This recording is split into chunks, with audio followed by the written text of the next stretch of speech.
है हमारे जनपद में जो बहुत ही सफल है पॉली हाउस। पॉली हाउस में क्या है, सरकार की तरफ से लगभग 50% अनुदान है। उसके पानी का हम सिंचाई के रूप में प्रयोग कर सकते हैं। वो सिंचाई पानी ऐसा होता है जिसमें यूरिया पर्याप्त मात्रा में होती है। जैविक खेती के रूप में आराम। नमस्कार दोस्तों, आप देख रहे हैं जीडी न्यूज और मैं हूं आपके साथ अनुज प्रताप सैनी। आज के परिवेश में खेती घट रही है, आबादी बढ़ रही है। सवाल उठ जाता है कि किसान का बेटा जिसके पास कम भूमि रह गई है या भूमिहीन हो गया है, दूसरा कोई रास्ता नजर नहीं आ रहा, तो ऐसे में किसानी कैसे करे या एडवांस किसान कैसे बन सकता है, कम पूंजी लगाकर अधिक से अधिक आय कैसे अर्जित कर सकता है, तमाम विषयों पर बातचीत की जाएगी। जागरूक किसान कैसे बना जा सकता है, इस पर भी हम चर्चा करेंगे। हमारे साथ में जुड़ चुके हैं कृषि विज्ञान केंद्र सहारनपुर के प्रभारी अधिकारी doctor I K. Kushwaha ji. Doctor I K. Kushwaha ji, आपका जीडी में बहुत बहुत स्वागत है। धन्यवाद धन्यवाद। शुरुआत शुरुआत ऐसे करते हैं कि जिस तरह से आबादी बढ़ रही है और हमारी खेती किसानी घट रही है, तो ऐसे में युवा वो जो किसान परिवार से वास्ता रखता है, कैसे शुरुआत कर सकता है खेती को लेके, या नए आयाम कैसे स्थापित कर सकता है, तमाम काम करके कैसे अर्जित कर सकता है अधिक से अधिक आमदनी। सबसे महत्वपूर्ण बिंदु है कि जो हमारे जनपद के ग्रामीण युवा हैं कितना जागरूक है। जागरूकता दो तरीके की होती है जी। पहली जागरूकता होती है कि उसका रुझान वास्तव में खेती की तरफ है कि नहीं है। जी। धीरे धीरे कोरोना के समय खेती की तरफ रुझान कम था, लेकिन कोरोना के बाद जब लोगों ने देखा कि खेती ही हमारी बेस है, तो लोगों का रुझान बढ़ा। अब बात आती है कि कितना जागरूक होना चाहिए। जागरूकता दो तरीके की है। पहली जागरूकता है कि अगर जरूरी नहीं है कि ग्रामीण युवा शिक्षित हो, बहुत से जागरूक कृषक हैं, अशिक्षित होकर के भी बहुत अच्छा काम करना चाहते हैं। जी। मैं देखता हूं कि हमारे कृषि विज्ञान केंद्र सहारनपुर पर बहुत से ग्रामीण युवा आते हैं और कुछ ऐसे भी युवा आते हैं जो बीएससी एजी कर रहे हैं, एग्रीकल्चर में स्नातक कर रहे हैं, एमएससी कर रहे हैं, पीएचडी कर रहे हैं। कुछ एमबीए वाले बच्चे भी आते हैं। कुछ ऐसे भी बच्चे आते हैं जो नौकरी छोड़ करके अपने खेतों की तरफ जाना चाहते हैं। जी। अब बात आती है कि इसकी दो कैटेगरियां होती हैं। पहली कैटेगरी में है कुछ ऐसे भी ग्रामीण युवा हैं जिनके पास बहुत ही कम पूंजी है। जी। अब जिनके पास कम पूंजी है तो उनके लिए हमारे भारत सरकार की तरफ, उत्तर प्रदेश सरकार की तरफ से योजनाएं चलती हैं, जिसमें अनुदान के रूप में अलग अलग अनुदान हैं, जिस पे अपना प्रोजेक्ट सबमिट करके शासन से अच्छी तरीके से उसमें अपना रोजगार स्वरोजगार कर सकते हैं। जी। दूसरे तरीके के आते हैं कि जिनके पास अपनी पूंजी है तो उनको कुछ पूंजी और लगा करके लार्ज स्केल पे अच्छा कर सकते हैं। जिसमें अगर हम बात कर रहे हैं जिनके पास अपनी पूंजी है और सरकार से भी थोड़ा सा उन्हें अपना कुछ अनुदान के रूप में लेना है, तो उसमें सबसे महत्वपूर्ण आता है हमारे जनपद में जो बहुत ही सफल है पॉली हाउस। पॉली हाउस में क्या है, सरकार की तरफ से लगभग 50% अनुदान है। अभी इस साल विगत कई सालों बाद इस साल संशोधन प्रोजेक्ट सबमिट हुआ है उत्तर प्रदेश सरकार को, भारत सरकार को, जिसमें जो लागत है, प्रोजेक्ट की लागत बढ़ाई गई है। तो हम ग्रामीण युवाओं से ये कहते हैं जो पहले प्रोजेक्ट की लागत कम थी उसमें संशोधन करके, तो इससे क्या होगा कि उसमें अनुदान ग्रामीण युवाओं को अच्छा प्रोजेक्ट बनाने में मिलेगा। तो जो पहले नंबर पे हमारे जनपद बहुत ही सक्सेस हो रहा है तो पॉली हाउस है। दूसरा जो और भी है उसमें जो आईएफएस मॉडल में क्या है कि अभी आपने जो प्रश्न किया कि कम से कम जमीन में कैसे आमदनी ली जाए, प्रति इकाई क्षेत्रफल में कैसे हम आमदनी लें, तो इसमें क्या है, एक बहुत अच्छा मॉडल की तकनीकी हम लोग दे रहे हैं कि 3 लेयर फार्मिंग। ऊपर के हिस्से में बकरी पालन, फिर नीचे के हिस्से में मुर्गी पालन, मुर्गी के नीचे मछली पालन। तो इस तरीके से क्या है, एक तीनों का एक अलग अलग फीडिंग हैबिट है कि वहां से बकरी पालन में हमने कुछ उसको हरा चरा दिया, वहां से उसके जो है उसका जो भोजन बनेगा, जो भी वेस्ट निकल मुर्गी खाएंगे, उसके बाद जो उसके निकलेगा तो मछली पालन का भोजन बनेगा। एक चक्र बनता है। अच्छा, अगर इसके साथ थोड़ी सी खेती भी है तो जो तालाब है उसके पानी का हम सिंचाई के रूप में प्रयोग कर सकते हैं। वो सिंचाई पानी ऐसा होता है जिसमें यूरिया पर्याप्त मात्रा में होती है। जैविक खेती के रूप में आराम से उसका उत्पादन किया जा सकता है बिना यूरिया के। तो इस तरीके का एक चक्र बनता है कि फसल भी पैदा होगी, फसल जो निकलेगी हम बकरी के लिए भी प्रयोग कर सकते हैं, अन्न निकालने के बाद फिर मुर्गी, ये चक्र एक निश्चित क्षेत्रफल में ये काम होता है। कुछ ऐसे भी किसान हैं जिनके पास बहुत ही सीमित स्थान है, तो उसमें हम किसान भाइयों से कहते हैं कि एक तो मुर्गी पालन कर सकते हैं। कुछ ऐसे भी किसान हैं जो मुर्गी पालन नहीं करना चाहते हैं, तो उनको हम यही सलाह देते हैं कि आप मशरूम की खेती कर लो। कि कुछ हमारे जनपद में बहुत से ऐसे ग्रामीण युवा हैं जो थोड़ा सा नॉनवेज से अलग परहेज करते हैं, तो वेजिटेरियन के अंदर बहुत अच्छा है मशरूम की खेती। हमारे जनपद में हर तरीके की मशरूम की खेती होती है, चाहे आप बटन मशरूम की बात कर रहे हैं, ऑस्टर मशरूम की बात कर रहे हैं, चाहे मिल्की मशरूम की बात कर रहे हैं। ये कमरे में होती है, झोपड़ी बना के कर सकते हैं जिनके पास कमरे नहीं है, और एक सीमित दायरे में अच्छा उत्पादन हमारे किसान भाई कर सकते हैं। बात आती है कि और इसमें क्या संशोधन हो सकता है। इसमें एक बहुत अच्छी हमारे जनपद में बड़े बड़े फार्म बने हैं जो आज की डेट में सबसे नंबर 1 में इनकम का जरिया बनता चला जा रहा है, जिसे पिगड़ी फार्मिंग बहुत ही अच्छी फार्मिंग हमारे जनपद में होती चली जा रही है, और जिसमें जो है एक साल में लगभग लाखों रुपया कमाया जा सकता है।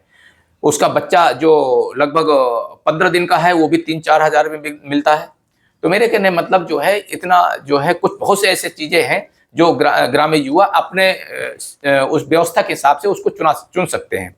लेकिन एक बात और बताना चाह रहा हूं कि हमारे जनपद में कुछ ऐसे भी किसान हैं जो काफी शिक्षित हैं, लैब का उनको एक्सपीरियंस है, कुछ उनके पास अलग से ज्ञान है और कुछ नया काम करना चाहते हैं।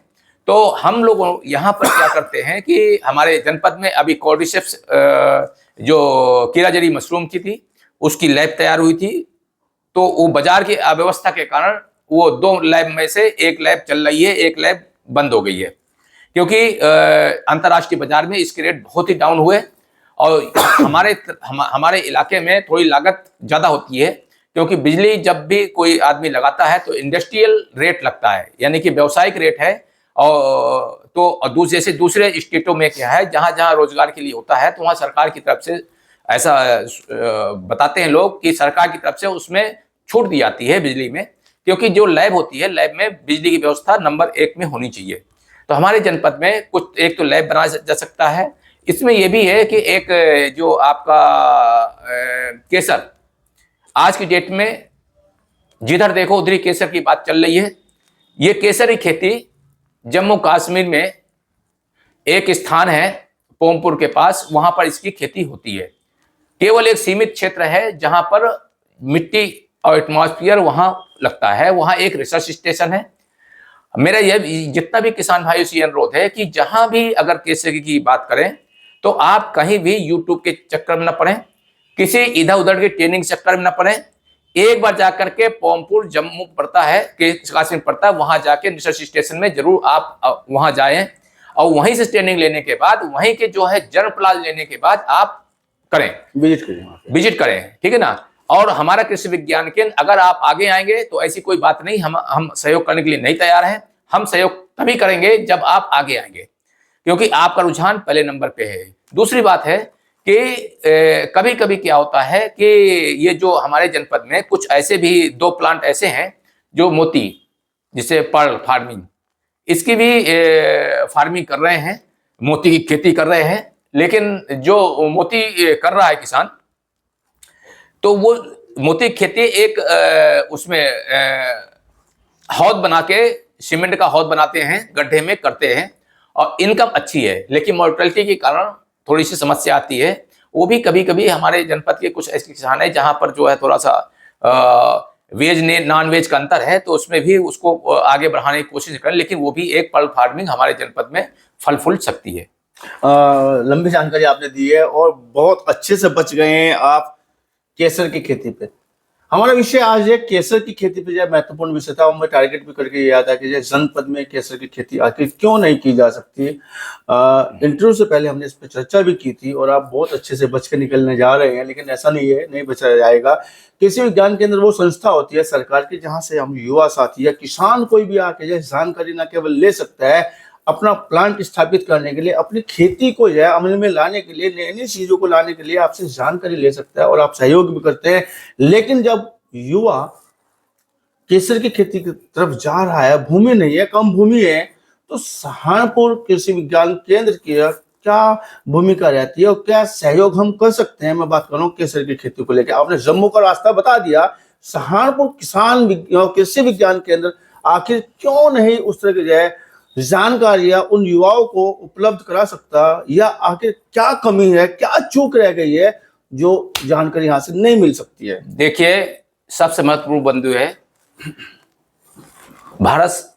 भारत के जितने भी जिले हैं सब में कृषि विज्ञान केंद्र है। क्षेत्र के हिसाब से फसलें पैदा होती हैं और फसलों के हिसाब से, क्षेत्र के हिसाब से उसमें शोध कार्य किया जाता है। हमारा जो इधर का इलाका है उत्तर प्रदेश का, ये केसर के लिए अनुकूल नहीं है अगर वातावरण के हिसाब से चला जाए, लेकिन ग्रामीण युवाओं के हित के लिए, क्योंकि केसर के लिए एक एटमॉस्फेयर बनता है। मैंने आपको अभी इसी वार्ता में बताया था कि इसका जो है प्रयोगशाला तैयार होती है जी। वो एटमॉस्फेयर जो वहां का जम्मू का बनेगा, वहां पोमपुर में बनता है, वो एटमॉस्फेयर यहाँ क्रिएट हो सकता है, बिना एटमॉस्फेयर किए हुए नहीं पैदा हो सकता है। अभी हमारे यहाँ एक किसान आए थे, वो आए थे आपके यहाँ से रुड़की के आगे जो हरिद्वार पड़ता है, तो वहां एक वैद्य जी हैं, उन्होंने अमेरिकन केसर लगा रखी है, वो खेत में ही लगती है। लेकिन उनकी मेरी बात हुई, उस वैद्य से भी बात हुई, मैंने कहा भाई अगर वो फील्ड में लगती है तो उसमें क्या अंतर है? उसका यही कहना था, जैसे हम सोच रहे हैं कि हर फसल की क्वालिटी होती है, उत्पादन की क्वालिटी होती है। जैसे हमारा क्षेत्र बासमती का क्षेत्र है, यहाँ का बासमती की तुलना हम बुंदेलखंड के बासमती से नहीं कर सकते, क्योंकि टेम्परेचर का उसमें उसी हिसाब से खुशबू आती है। केसर में जब फ्लावरिंग होती है, वो एटमॉस्फेयर जो बनता है उसमें केसर के जो उसमें होते हैं, उसमें एक परफ्यूम बनता है, गंध आती है, क्वालिटी बनती है। तो उस वैद्य ने बताया कि वो क्वालिटी हमारे यहाँ नहीं बन सकती है क्योंकि एटमॉस्फेयर है नहीं। तो मेरा ये कहना है कि इसके लिए हमारी तरफ से अगर कोई ग्रामीण युवा तैयार होता है तो हम उसके लिए रिकमेंड कर सकते हैं, क्योंकि इसका शोध केंद्र वहां है, हमारे यहाँ नहीं है। और यदि उसके बाद यदि लगाने वाली बात आती है तो हम उसको लैब में सहयोग कर सकते हैं कि लैब में कोई वैसी बात नहीं है। चाहे लैब तो लैब है, लैब में जो भी एटमॉस्फेयर होता है वो लैब में कहीं भी किसी स्थान पे बनाया जा सकता है। इसमें लागत थोड़ी ज्यादा आती है। हाँ, इतना जरूर है कि अगर कोई ग्रामीण युवा तैयार होता है तो इसके लिए सरकार की तरफ से भी अनुदान है, सपोर्ट मिल सकता है फाइनेंशियल, लेकिन वो अपनी तरफ से पूरी तरीके से तैयार हो। क्योंकि मेरा जो अनुभव है, अभी पिछले 5-6 साल पहले कीराजड़ी कोर्डिसेप्स का बड़ा अच्छा योगदान था, बड़ा अच्छा रेट था, और ये समझिए कि ये 5 लाख रुपए किलो तक रेट था। लेकिन उस झटके से लोगों ने हमारे जनपद में 2 लैब स्थापित हुई, वो धराम से इतना रेट, एक तो वो क्वालिटी नहीं निकल पाई क्योंकि उस तरीके का स्ट्रेन होता है, और वो स्ट्रेन फॉरेन से मिलता है, उसके भी अलग तरीके के रेट होते हैं।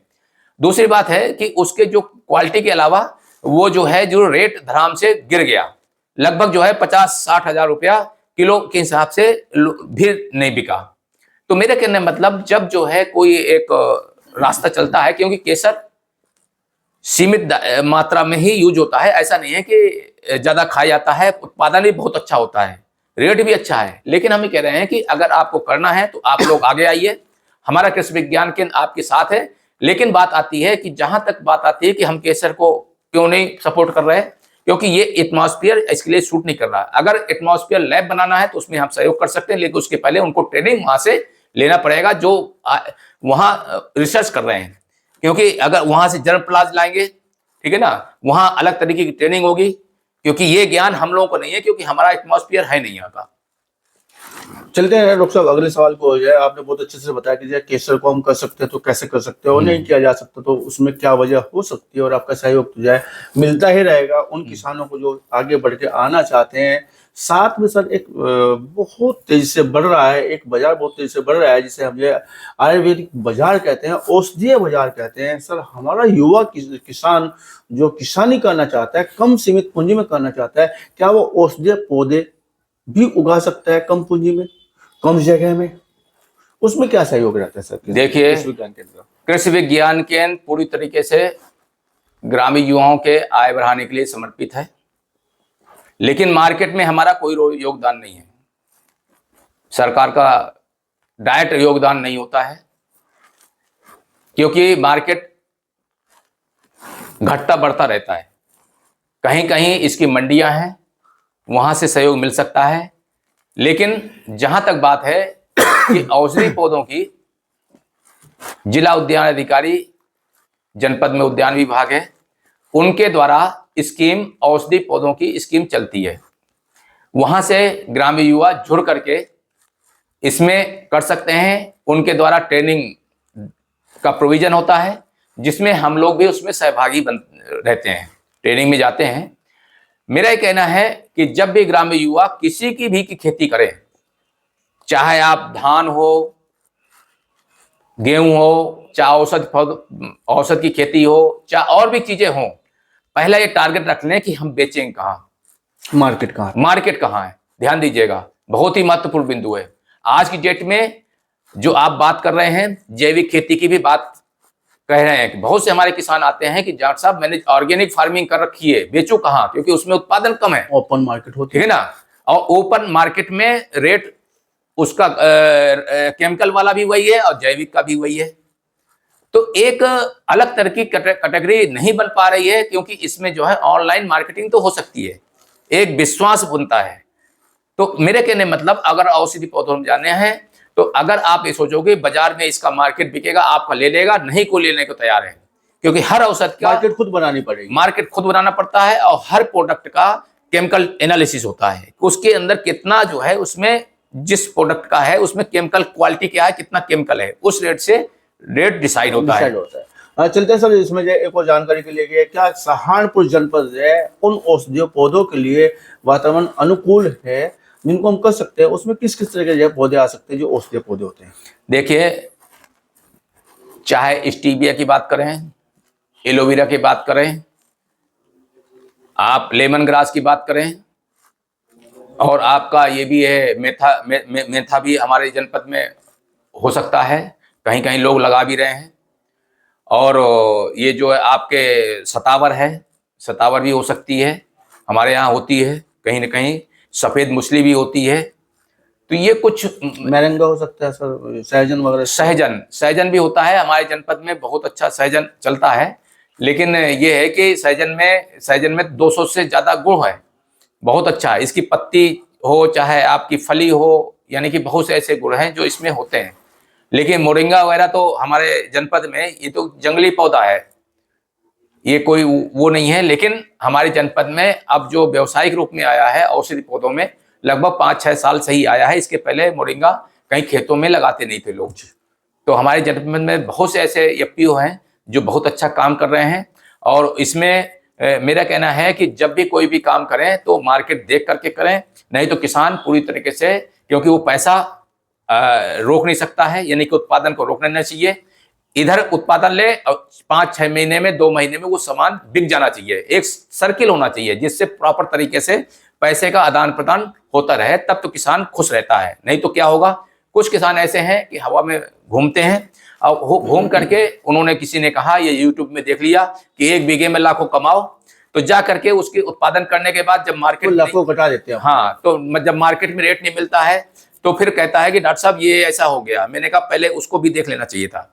जहां तक बात है, हरिद्वार में एक कंपनी है, तो वो कुछ लोग कैसे कहते हैं कि हरिद्वार में है, तो वहां पर जाइए, वहां पर बहुत औषधि बेची जा सकती है। मैंने कहा इस हवा में इसमें मत पड़िएगा, आप पहले बात कर लीजिए, क्योंकि वो थर्ड पार्टी से खरीदते हैं। प्रैक्टिकली जाना चाहिए। हाँ। ऐसा डॉक्टर साहब का कहना है। डॉक्टर साहब की बात बहुत अच्छा विश्लेषण इन्होंने किया है उन युवाओं के लिए जो खेती करना चाहते हैं, सीमांत जगह पे कम पूंजी में करना चाहते हैं, लेकिन सवाल उठ जाता है, जानकारी चाहता हूँ, कदम भी बढ़ाना चाहता हूँ, लेकिन कृषि विज्ञान केंद्र सहारनपुर की तरफ आऊँ तो आऊँ कैसे, इसका पता क्या है जहाँ का आपका ये ऑफिस पड़ता है कृषि विज्ञान केंद्र, कैसे आ सकते हैं आपके पास जानकारी लेने के लिए, और आपका समय क्या रहता है? देखिए, हम लोगों का जो वर्किंग टाइम है 10 से 5 बजे है, और ये हमारा जो कृषि विज्ञान केंद्र है,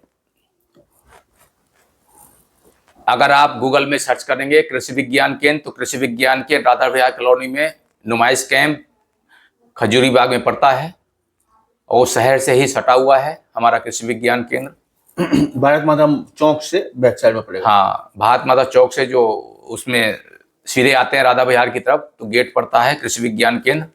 और सबसे अच्छा है कि अगर आप गूगल में सर्च करें कृषि विज्ञान केंद्र, तो गूगल में भी आप आ सकते हैं, और शहर से ही है। और हमारे जनपद में कोशिश ये होती है कि अच्छा हम लोग कुछ करें, लेकिन कुछ ऐसी होता है कि जैसे मान लीजिए कोई फाइनेंशियल सपोर्ट, फाइनेंशियल की कोई बात है, उसमें थोड़ा सा बजट वगैरह भी कम होता है, ठीक है ना। और दूसरा ये है कि हमारा तरफ से ये है कि अगर कोई ग्रामीण युवा जुड़ता है और कहता है कि मुझे ये काम करना है, तो हम लोग पूरी तरीके से, अगर हमारी तरफ से ये भी हो सकता है कि उसको भेजना है कहीं, तो उसको लेटर भी संस्था को हम भेज सकते हैं। तो इस तरीके से वो उनका सपोर्ट रहता है आप लोगों को। तो डॉक्टर साहब हमारे साथ में डॉक्टर आई.के. कुशवाहा जी, आप प्रभारी अधिकारी हैं कृषि विज्ञान के सहारनपुर का, बहुत अच्छे से विश्लेषण किया है, और साथ साथ इन्होंने आगाह भी किया है कि फंस मत जाइएगा, मार्केट पहले तलाशिएगा और जाकर स्वयं देखिएगा, ट्रेनिंग लीजिएगा, यूट्यूब जैसे जहाँ पे लाखों कमाओ, उन चीज़ों के भ्रमक प्रचार में नहीं आइएगा।